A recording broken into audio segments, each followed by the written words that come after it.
মাদ্রাসা যাবার আগে তো নিকুচে গিয়ে মাদ্রাসা খবর চাই আমার বাবা মাদ্রাসা না যা হরে গিয়ে হবর না ভাই এইটে মানে আগাগোড়া রিকুজ করছি আর হনিকা হবর না ভাই আমার বাবা যদি হনিকা হয় তখন কি লম্বর দিয়ে দিবা কি যোগাযোগ করিবান ওনারা হাত দূর করেছে মাত্র আয়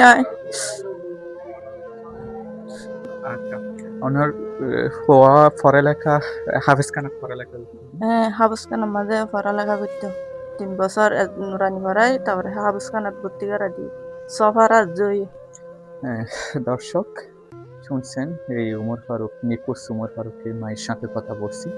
সে হাফিজখানায় পড়তো, তাই 6 পারা মতো পবিত্র কোরআন সে হেফজ করছে, এমনটা তার পরিবার সূত্রে আমরা জানতে পেরেছি।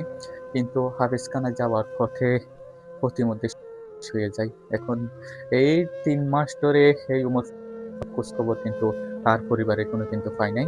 আপনারা স্ক্রিনে এই উমর ফারুকের ছবিটা আপনারা ইতিমধ্যে দেখতে পাচ্ছেন। আপনারা তার একটা ছবি অবশ্যই দেখতে পাচ্ছেন।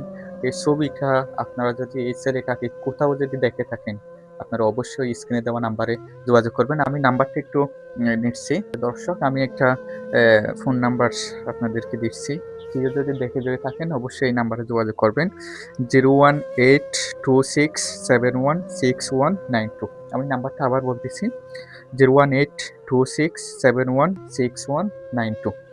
যদি ছেলেটাকে কোথাও যদি আপনারা যদি দেখে থাকেন আপনারা অবশ্যই স্ক্রিনে দেওয়া নাম্বারে যোগাযোগ করবেন। আসলে একটি কথা হচ্ছে সন্তান হারানোর বেদনা একমাত্র তার মা বাবাই কিন্তু বুঝে। 2টা নাম্বার স্ক্রিনে অবশ্যই দেখতে পাচ্ছেন। এই নাম্বারে বিশেষ করে এই নাম্বারে আপনারা কল দিয়ে আপনারা অবশ্যই এই নিখোঁজ উমর ফারুকের যদি কোথাও যদি সন্ধান যদি পেয়ে থাকেন অবশ্যই আপনারা এই নাম্বারে কল দেবেন। যেমনটা বলতে চাইছিলাম এই উমর ফারুকের পরিবারে এখন সুখের ছায়া কিন্তু নেমে এসেছে। প্রায় 3 মাস ধরে মায়ের বুক থেকে 13 বছরের এই ছেলেটা আজকে 3 মাস ধরে কিন্তু নিখোঁজ রয়েছে। তো এখন কিন্তু নির্ভর করতেছে আপনাদের উপর। আপনারা ভিডিওটি যথেষ্ট পরিমাণ শেয়ার করবেন এবং অন্যকে দেখার সুযোগ করে দিবেন।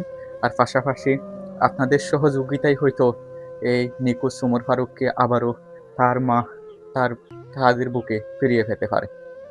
দর্শক এটাই হচ্ছে এই নিখোঁজ উমর ফারুকের পরিবার থেকে সর্বশেষ খবর। এতক্ষণ আমি যুক্ত ছিলাম উমর ফারুক বাপ্পি।